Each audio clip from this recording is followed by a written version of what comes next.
can the tenant not pay rent because they just don't want to? Or can they not pay rent because they've lost their job? Hey everybody, it's Zen here. And in this episode of the podcast, we have Bita from Stonegate Legal coming back onto the show to talk about in depth about how to get a tenant evicted. The reason I brought Bita back onto the show is because I know April 1st has passed, and during COVID-19, I would say like a lot of people got their rent, but for those who don't, we go over and emphasize why you need to kind of start the eviction process, how to deal with it, and we go from start to finish so that you guys have an idea of how long it actually takes and what the steps are. We also go through a lot of things about kind of like recovering rent, damages if that happens, and kind of some of the short-term stuff as well. So this episode is very action-packed, so make sure to stay tuned to the rest of it. And if you guys are looking to get some help from all of this, because it is a little bit complicated, if you don't understand what we're talking about, then make sure you reach out to Bita, okay? Thanks, and enjoy the episode. Bye. Good day, Toronto. Welcome to another podcast with our lovely Bita from Stonegate Legal. Hello. Hi, how are you? We're good. So we're very thankful for you to come on the show again to kind of have round two, because you were so popular in round one about how to deal with tenant issues in COVID-19 life. So I've asked Bita to come on to the show again. Now we're going to talk about how we are going to evict tenants who were not cooperative in the paying of rent. That's what I'll leave it at. Thank you for having me again, Zen. Yeah, for sure. I think one of the main things that I was going to start off asking you is, and I want to compare notes, like how many people on your side have paid rent, like percentage-wise? Okay, so here's what the media say. So there are various media sources then that are saying that between 85 to 90% of Canadian tenants in Ontario have paid the April rent. Mm-hmm. Okay, now that is, 85 to 90% seems like such a high figure. However, even though 85% is a rather high percentage, the remaining 15% is actually equal to about 75,000 homes or households in Ontario that did not pay rent. That's quite a bit. It is quite a bit. That is a lot. That'll be a big backlog in the landlord tenant board. Oh, huge backlog. Yeah, I think I was seeing on my side, like we're okay, we got lucky. But I think about 3 of my clients have had issues with tenants not paying rent. 2 of them are trying to set up a payment plan as per what you talked last time with the credit card and rent bank. But one of them is just fully not cooperative, and we sent the N4. Oh, excellent. Yeah. Do you want to get that started right away? Yeah, for sure. Actually, you know what? That probably leads to, I think, why we're having this chat. But just for everyone, if you are worried about how rent's going paid, what the strategies are for your tenants and how to talk to them, I'm going to put a link somewhere on the screen here or in the notes so that you can watch our last chat. But this time, I wanted to bring Bita on to talk about what's the process of evicting a tenant going from N4 to L1 and to the landlord tenant board, because I know some people see that task as a very daunting one. So we're going to have Bita, who has probably done this quite a lot of times, kind of guide us through it. Excellent. Yeah. So where would we start? So what is the first thing we do if our tenants have not paid rent, Bita? So if your tenant has not paid rent, actually, that's one of the biggest questions that we've been, our office has been flooded with. Yeah. Can the tenant not pay rent because they just don't want to? Or can they not pay rent because they've lost their job? So the law does not allow the tenant to hold back rent for any reason. And that includes COVID-19 pandemic. Mm-hmm. So if a tenant doesn't pay rent by the date that it's due, the landlord has the right to give the tenant an N4. So an N4 is the name of the notice, and it's called the Notice to Terminate Tenancy for Non-Payment of Rent. Yeah. So this notice gives the tenant an option. So the option is they either pay all the arrears in full, or they have to move out of the rental unit within 14 days. If they don't pay, if they're still in possession of the rental unit, and if they don't pay any of the arrears, the landlord has the right to apply to the landlord and tenant board. It's called an L1 application for a hearing date. Mm-hmm. So that L1 does not need to be served onto the tenant. The only thing that needs to be served onto the tenant is the N4. The L1 is filed, it can be filed online or via in person or fax with the board. currently right now, the board is not accepting in-person applications. So your best bet is either faxing it in or e-filing it online. Okay, so let's start with the first part, the N4. What's the protocol for? Because I've had a lot of clients ask me questions like, how do I fill this form out? Do I hand it to them? Do I mail it? Do I add the extra day? Because I know that you need to fill this out to the T, otherwise it's not effective. Absolutely. You want to make sure the N4, actually any legal notice that should be filled out to the T, especially the N4.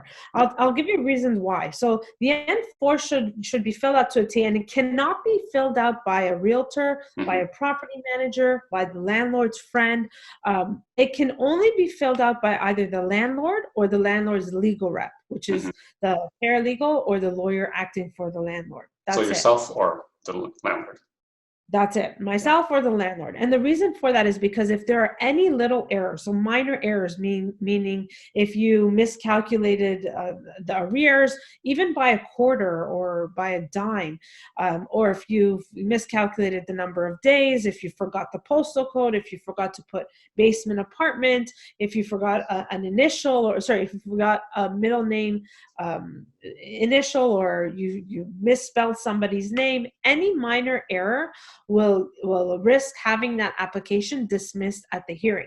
And why am I saying dismissed at the hearing? It's because prior to COVID-19, it took on average about 4 to 5 months just to get a hearing date for your application to be heard in front of the board. Yeah. The board is closed right now. So if you can imagine those 75,000 tenants who haven't paid, what is the percentage out of that many tenants that are actually going to be taken to the board? Now you're not waiting 4 or 5 months for a hearing date. You're probably going to wait about 9 to 12 months for a hearing date. And the reason why you don't want to make an error in your application is that if you're waiting 9 months just to get in front of the board and there's an error and your tenant is still not paying rent, do you want to risk having your application after 9 months of waiting to get in front of the board, getting it dismissed? Yeah, it's kind of like you have to reline up to get a hearing. Yeah, you don't want to roll the dice on that. So just make sure if you're the landlord and you haven't done this before, definitely invest in a competent legal rep. So what Bita is saying, and I'm reading between the lines, is if you're bad with paperwork, call Bita. That's right. If you're bad with paperwork, or if this is your first time and you don't know what you're doing, hire a pro, okay? Stay away from these Facebook forums. I see some landlords posting on these Facebook landlord and tenant sites, how do I fill out this or how do I fill out that? And these forums they just give their opinion on things that they don't know, on applications and legal forms that they've never filled out. So you have a high possibility of making a mistake in getting your application dismissed. Yeah, I don't think it's worthwhile to do it. Like even when I do them and I look at them for my clients, I'm like, oh man, I'm counting the dates. And I'm like, do I include the day I'm sending this or I don't include it? Because it's, you really doubt yourself, right? So like sometimes I'm always just like, hey, Bita, is this correct? And you got a couple of texts from me recently. Or if you mail it, you got to add X amount of days. Like it's, just be careful because you do have to also fill out a certificate of service, which is, a promissory who served this notice. It's like an affidavit telling the board who served this notice. And you want to make sure that certificate of service is filled out correctly as well. Okay, let's touch on that. Like what you're doing, hire someone. Yeah, for sure. But let's touch on that. Like, how do you serve it? Like, I know I've done mailing and I've also like handed it to the tenant. But I've had a couple of people tell me, hey, how do I mail it? What if they're not living there anymore? Or they're not home, I send it to them. How do I know, like, what's the correct way to serve them this N4? So the landlord and tenant board has their own acceptable methods of service. Okay, so these methods of service can include hand delivering it to someone who looks like they're over the age of 18.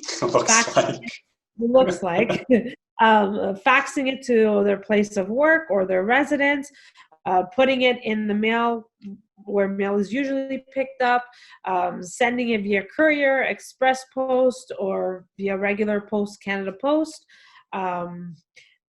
just to be clear on one thing, email or taking a picture on your phone and sending it is not an acceptable method of service. Mm-hmm. Okay, so if you do that, that's another risk of having it dismissed at the board.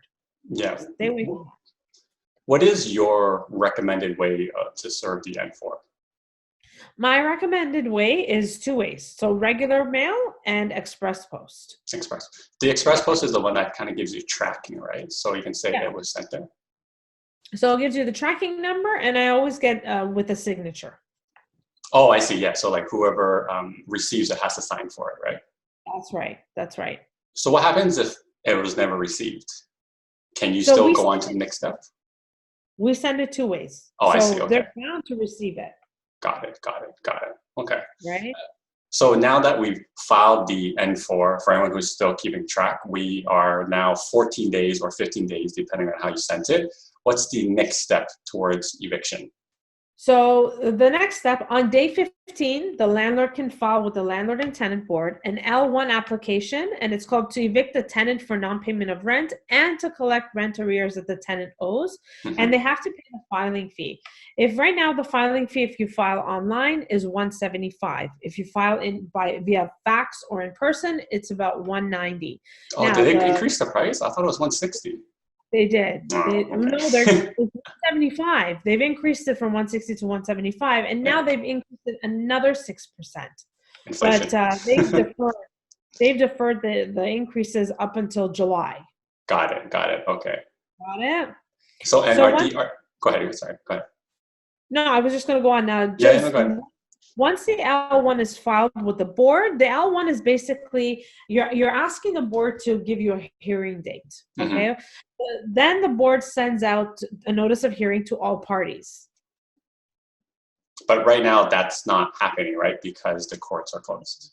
Yeah. But the landlord still has the right to serve and file notices. Keep in mind, okay, so this is what you want to keep in mind. The 75,000 tenants who didn't pay, mm-hmm. those landlords are going to be rushing to the board once the board reopens. You want to make sure that you are ahead of those landlords, that you've given the N4, that you've filed the L1, and that you just have to wait to get a hearing date. Yeah. That's the important thing. We press this so much too. Exactly. Sorry to interrupt you, but we press this so much. This is why you have to file your N4s and L1s, because you don't want to get flagged behind for when the courts do open, because that just means more rental losses for you. Oh, yes. Yeah. Absolutely. And it's scary because, everybody's going through a hard time. It's not just the tenants. Yeah, like I think the biggest worry when I tell people like, hey, I'm kind of trying to be nice to the tenants, I'm giving them some more time, which is all perfectly fine, right? And I agree.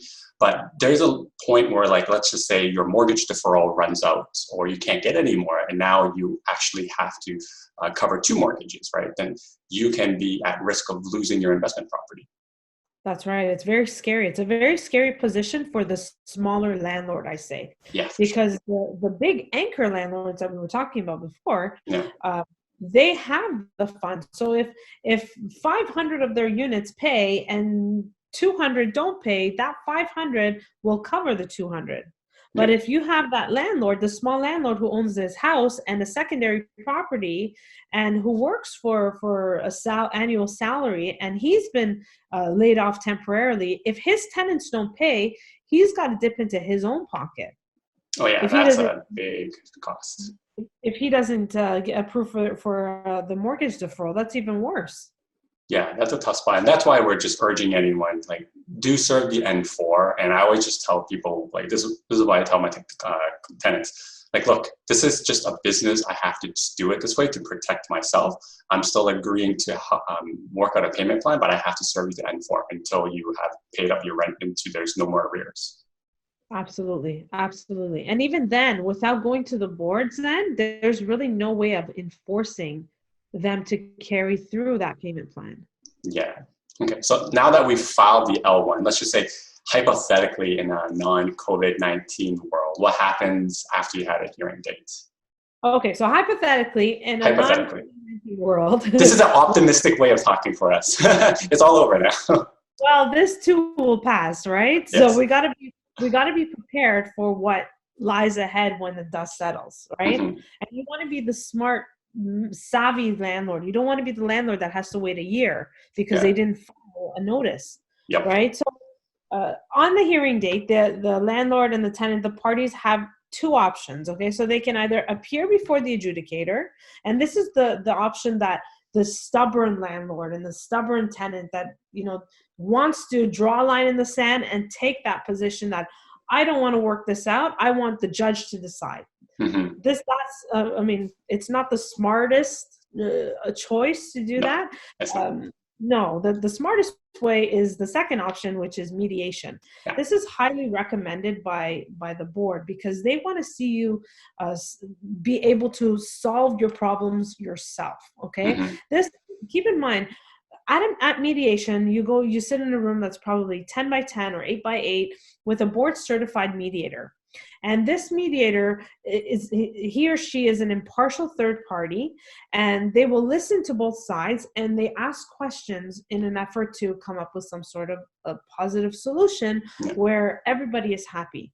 Now, of course, not all mediation meetings will make all parties happy. So even if you are not satisfied with the outcome in mediation, you then proceed to your hearing room and go in front of the adjudicator. Yeah. The only issue with going in front of the adjudicator is that this judge or this person who decides on matters has no legal backing. So they're not a lawyer, they're not a paralegal. They are the reasonable person who, in order to get that adjudicator position, they are familiar with the Residential Tenancies Act. They have stacks and stacks of files that they have to go through. Let's say they have to go through between 60 to 70 files in a matter of, I would say, 2 hours at the most. Oh, So it's like they don't 2 minutes really each. care about the little details, Yeah. the emotional ties that you have to the property or what happened. They hear one side, they hear the other side, and they apply the law. That's going in front of the adjudicator. Do they hit like a gavel afterwards? Well, Sentenced. Yeah, I've seen it when we were used to able to go in for our clients. Yeah, it's fast. They just like zip through it really, really quickly. yeah, you blink and it's like, oh my God, what just happened? I still haven't gone through my evidence. I haven't called a witness. It's because they don't really care. They have to decide on 60 or 70 matters. If everybody took half an hour to present their case, nothing will get done. Imagine that on these 75,000, non-payments. Oof, we do not have the human resources for that. No, we don't. Yeah. Not the manpower either, definitely. No, definitely. So then after, say, you get the adjudicator be like, you're sentenced, your tenant is now evicted. How do you get that person evicted? So they don't really do that, but that's positive thinking. Yeah. So what they do is they come up with an agreement. So the landlord has the duty to accommodate the tenant. Okay, Yes. You must let the tenant mess up a second time, per se. Which is the thing that drives most people crazy when they hear about it. I mean, unless you get lucky and your tenant doesn't show up, then it's an automatic, you request a standard order to evict. But most tenants who are savvy will show up. They will give the sob story. I lost my job, or I got sick, or, the landlord didn't make this repair. Whatever they say, the adjudicator or the mediator will put together an agreement. So once they put together an agreement, any breach of that agreement that's put together by the adjudicator or the mediator can result in an order to terminate tenancy with an 11-day notice to the tenant. That's called the standard order to evict. Now, on the 12th day, if we're saying, let's say, for example, the tenant even doesn't show up and you do get a standard order to evict, you still have to wait that 11 days. Yeah. However, on day 12, the landlord can file for an eviction with the enforcement office for the sheriff. Okay? So we've gone to the board. We've served the N4. Yep. We filed the L1. Yep. We've gone to the hearing. We've put together an agreement. We've accommodated the tenant. The tenant messed up. Now we're taking your order and we're going to the enforcement office. Okay. So most people think, hey, I'm going to the sheriff. He's coming today. That's not the case, because the enforcement office, the enforcement office then issues a 2 to 3 period week timing in order for you to call in with your for the eviction with your file number. Yeah. Okay. So here's the issue that COVID-19 has done. Now, those landlords who have orders in hand after March 16th, who have orders in hand, those evictions have come to a halt, unfortunately. So those landlords who have gone through the process. March 16 comes, they've gone to the enforcement office, they've scheduled the sheriff is now on hold. So even though that order says, the tenant has to pay a per diem rate for every day that they continue to reside in the property, obviously, if they haven't paid for months, so what makes you think they pay, right? Yeah. However, on the date of the call-in, because you will have a call-in date, the sheriff will give you the date and time for the eviction. So that 2 to 3 period will end up to be your call-in date. Let's say if it's on a Monday, they'll call you back and they will say, we're coming on within that 5-day period. On the date of the eviction, the sheriff will escort the tenants out of the property, and the landlord can then, pursue to change the locks and secure the units, make sure the water is shut off, lock the windows, make sure that, all points of entries are blocked. What about the belongings of the tenants? It doesn't stop there though. Oh, okay. So now the tenant has no access to the property. The landlord has regained control back of the property. However, the landlord must allow the tenants 72 hours to come back, to make arrangements with the landlord to come back and remove their belongings. Failure to do so within the 72-hour period may result in the landlord either discarding the items, selling them, keeping them. They now belong to the landlord. And it's probably not stuff you want to keep anyways. Yeah, unless, there's some big screen TVs or anything that, you can sell to recoup costs, but usually, they don't leave. They'll leave their pets behind and come back for them, but the electronics, they usually end up taking. Yeah, and the more valuable items, right? So once, I guess someone's been evicted, how do you recover your lost rent? Okay, so once this guy or girl is gone, you take that order, or your legal rep takes the order, and they can actually file for garnishment with the small claims court. The garnishment is the most common way to collect arrears from a tenant, provided that the tenant is employed. If the tenant is on social assistance or Ontario Works, OW, pension, you can't touch any of their support. You can only garnish 20% per paycheck until all the arrears are paid up. Got it. So basically, if they're working, you can garnish 20% until you're paid up until the point they've left. That's right. And you still have to go through the court to do that. You don't just send a letter to their employer. There's still a process that you have to get a court order, right? If I remember correctly. So you have that eviction order, right? It's LTB order.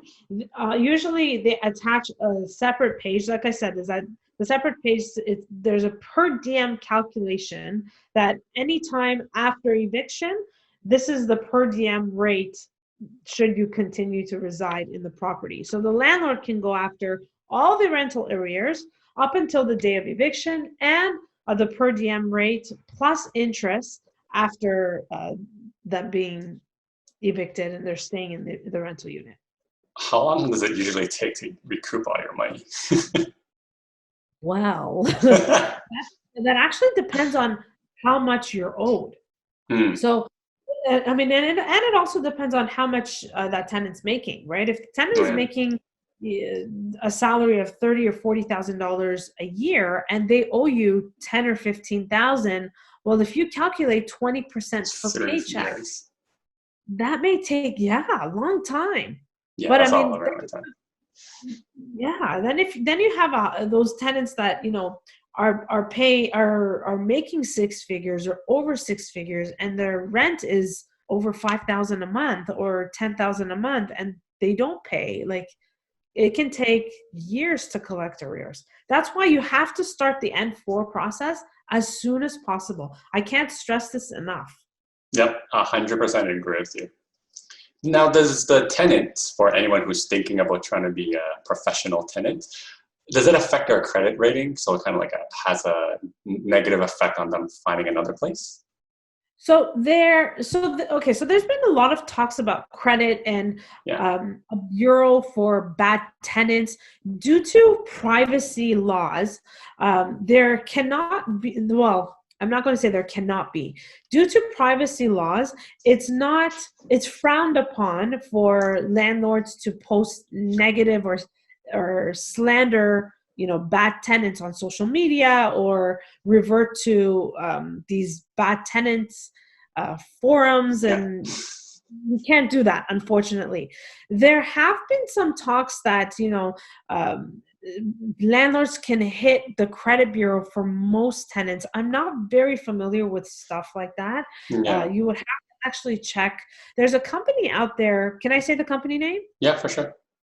There's a company out there called Rent Check, okay? Yeah. And what they do is that for a monthly fee, they will allow you to, post information on bad tenants, okay? And this information can be accessible by landlords that, those tenants have applied for on their rental properties.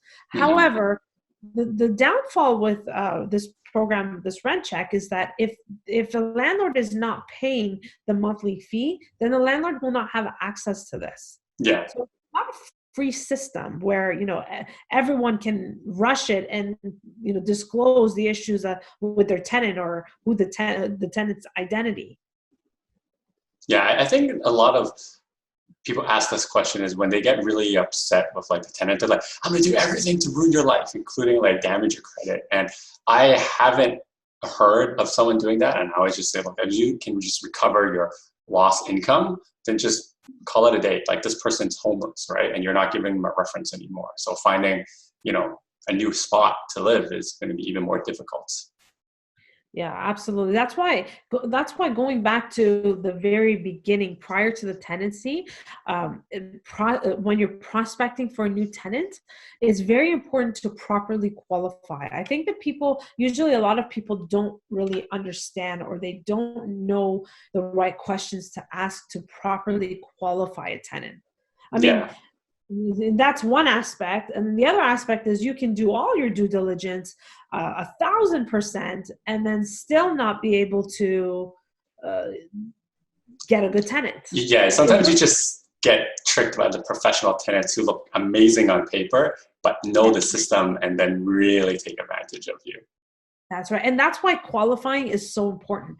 And even go as far as checking up on them on social media, because you can tell a lot about someone through Facebook, Instagram, Google. Yeah, absolutely. You can tell the kind of lifestyle they live or what kind of people they are from social media. Yeah, I think my big thing when I screen myself and for clients, I was like, look, you just got to check whatever it is, the story that they're telling you is correct. And one of the big things is where they live, what they work, and when they graduated from school. And if you go to LinkedIn, you can see all of that. And if it lines up, great. And there's questions you got to ask employers or people who used to be their reference. Because I know some people who just put like their cousin who has a different last name as a reference. And if you don't ask the correct questions, they're just gonna be like, yep, they were good. They were great tenants, right? Like a key one I always tell people, just ask them, like, did they live in 123 Main Street? And they're like, what street? Then they're like, okay, this is clearly not a good reference to use, right? Yeah. So if anyone's curious about that, I think I have a video on it. I'll put it in the link somewhere for you guys. Okay. Yeah. And that, that's great. That also comes with experience, right? Yes. Yes. Another tip is like not accepting the existing landlord's reference. Talk to the previous landlord. Yes. Because if the existing landlord wants them out, they're going to tell you all good things under the sun about them to get them out. Mm-hmm. Talk to the previous landlord. That's who will tell you the truth. Yeah, exactly. And the tough ones too are like the people who haven't lived on their own before, and like their references is like mom or dad. I'm like, this is not going to go over well. I don't know any mom or dad that will say bad things about their kid, Yeah, right? exactly. So now let's say they're evicted. If our clients are having issues with paying for kind of like their mortgage, is there any recourse available for them to collect any type of rent or payment or income before the eviction process? So there are relief options for tenants. I know that tenants, like landlords, we're all people, they feel defeated, especially at this time. Yeah. However, let's talk about some of the relief options available for tenants. Okay, so number one, the payment plan. Okay, I just want to stress the difference between a payment plan that's put together by the landlord and tenant board Hmm. with an eviction enforcement, than a payment plan that's put together between a landlord and tenant right now because the board is closed. Yeah. That payment plan put together by the board, if the tenant messes up, then the landlord can pursue an eviction. Yeah. The payment plan that's put together by the landlord and tenant, you're basically doing one of these, right? You're putting an agreement together and you're saying, I hope you can carry your end of the deal because I can carry mine by collecting. Yeah. If the tenants can't for any reason, and if they agree to it, there's really no way of you enforcing it. It's not like you can take it to the board and say, hey, you see, the tenant agreed to this, and they did the opposite. So should you still file an N4 if you have a payment plan set up? Absolutely. Absolutely. Get in front of the 75,000 applications that will be flooding the board. Let's just say half of them. So like 30,000. Even you know what, Zen? Even 10,000. Yeah, it's going to be a lot. Want to get in front of the board. Want to get in front of the only other thing you have to keep in mind when you're putting a payment plan together with your tenant is that your payment plans are clear and everybody understands what is expected of them. You also want to make sure as a landlord that to provide clarity is that you haven't permanently lowered lawful rent.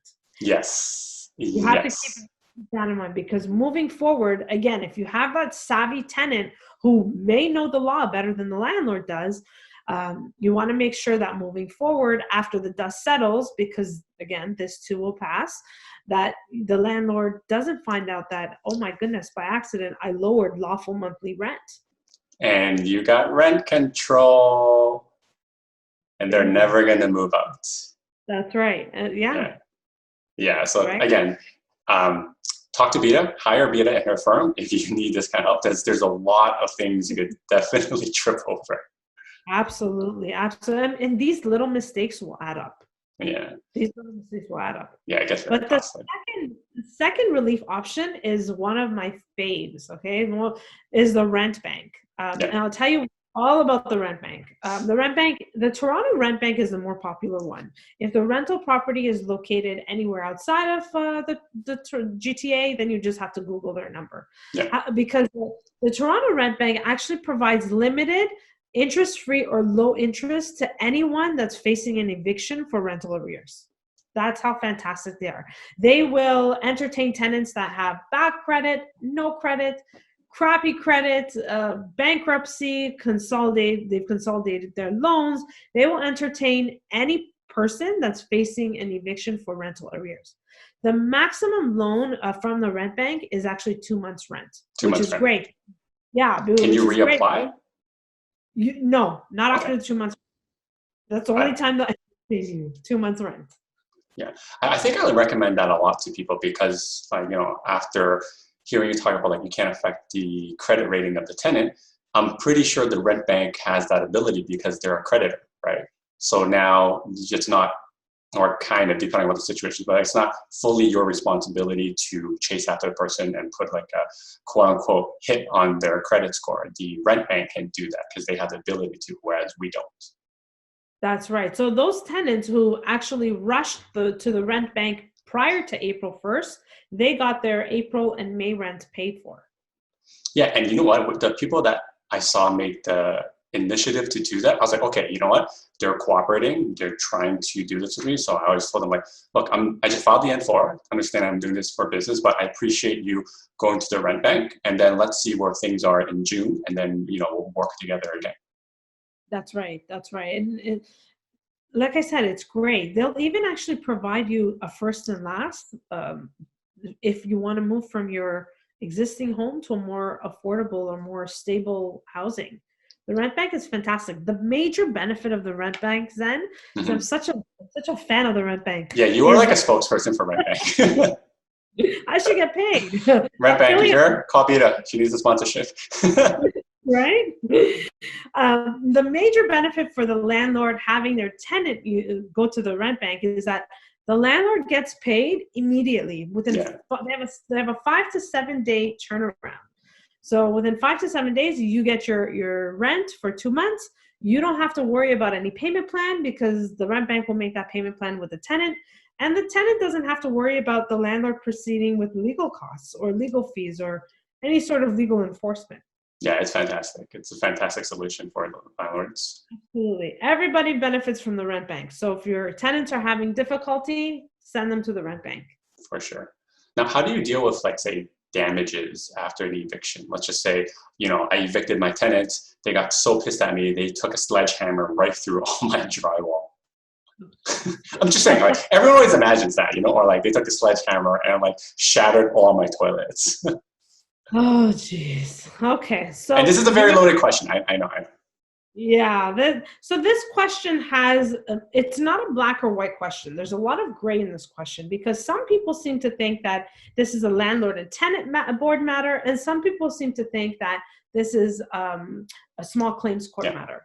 And it really depends. It depends on the legal rep that you have as well, because some legal reps will fight at this. If the landlord takes the tenant to the small claims court for damages, some legal reps will say, the small claims court doesn't have jurisdiction to decide on landlord and tenant board matters. Mm-hmm.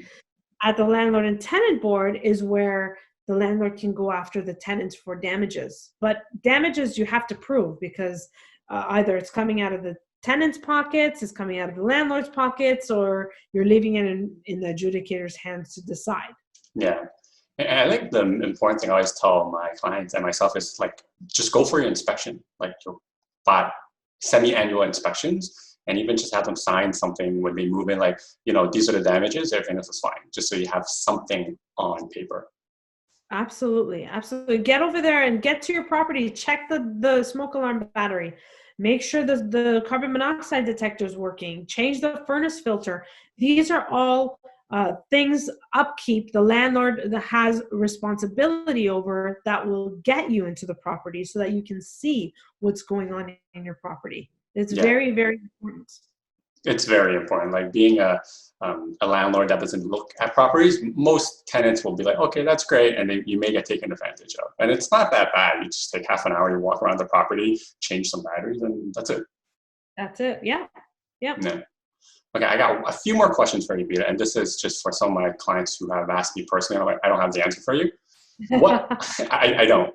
So what happens if I have some clients who have short-term rental properties and they're looking to fill it for short-term? How's the eviction process on that? And are they under the umbrella of Ford's "you can't be evicted" kind of mantra? Okay, so I'm going to sprinkle some crappy news on this question. Right now, because of what's going on with COVID-19, short-term rentals, Airbnbs are at a halt until are not allowed to be used or pursued unless it's for an emergency housing. Yeah. Okay. Also, I'm going to shine some bad light on this one as well. Small landlords are the ones that are usually doing the Airbnbs and short-term rentals. They also have to keep in mind that even though some of these Airbnbs are short-term rentals, there is a possibility of them making more money, more rental income. They have to keep in mind that the Act does not protect them. The Residential Tenancies Act does not protect short-term rentals. So evicting a tenant may be very difficult. But I don't think we kind of briefly talked about it. It's not through the landlord-tenant board. It's through a bailiff, right? That's right. Right. You have to go through a bailiff, private bailiff. You have to pay.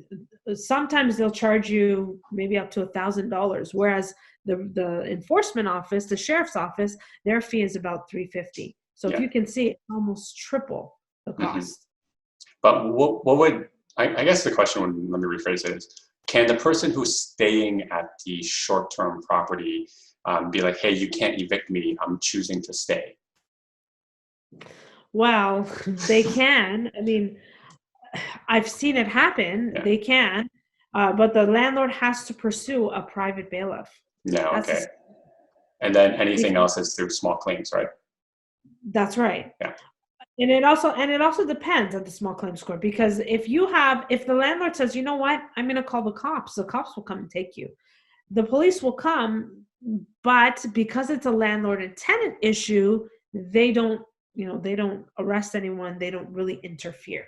Mm. You got to be really, really careful, especially doing short-term leases. You got to make sure your leases are clear, that there's a start date and there's an end date.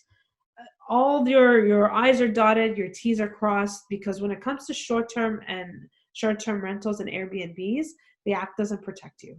Yeah, and I think the thing I want to confirm too is landlord tenant board protects anybody with a lease of over 365 days and 1 year, right? Anything less than that is not covered under the landlord tenant board. Well, a month-to-month tenancy is covered under the Oh, landlord correct. tenant. After the one year lease. That's right. Got it. Okay. Okay, that was very helpful. Now I'm going to ask you to pull out your crystal ball.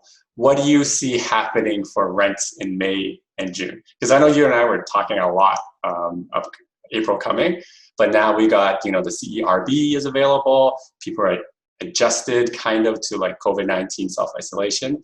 Do you see the rents coming in for May and June? Well, that's going to be difficult to say, but I'll tell you, my crystal ball, the way it's looking right now, even with other relief options, that 85% of Canadians who paid rent, we are expecting that number, the percentage, to go down, to decline, because more and more tenants will end up in a delinquency during the pandemic. And that's because the Canadian Emergency Relief Benefit Fund, they'll pay you up to $2,000. But again, you got to think it's taxable. So $400 or $500 goes back to the government. And if you're living off $1,500 a month, and that includes your rent, your insurance, you still got to eat. Utilities, food, yeah.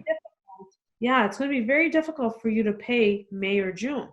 Yeah, my gut feeling tells me that I think the people who are affected initially probably have some kind of savings, but May and June will be anyone who's lost or used up their savings or have to use the RSP, or the second wave of unemployment is coming. Because I think a lot of like the service industry has been unfortunately laid off, but I'm starting to hear things on the kind of like white collar workers where the company's like, okay, you either take a reduction in your salary or you may not have your job when this is over. Oh boy. Yeah. Yeah, it's like extortion. They don't say it that way, like it's the corporate slander, like they make it sound all like, okay, it's okay. But, it's a corporate talk. Yeah, it's terrible. And I mean, the longer it takes for everything to go back to normal, we're going to find that percentage is going to decline even more. Yeah, that's what I'm kind of leaning towards too. And that's why I'm just telling everyone, like, just be prepared for May and June, be proactive with your tenants, see where they are with, their upcoming rent, because it's already April 22nd right now. So that's 8 days away. So a week away. So just be ready.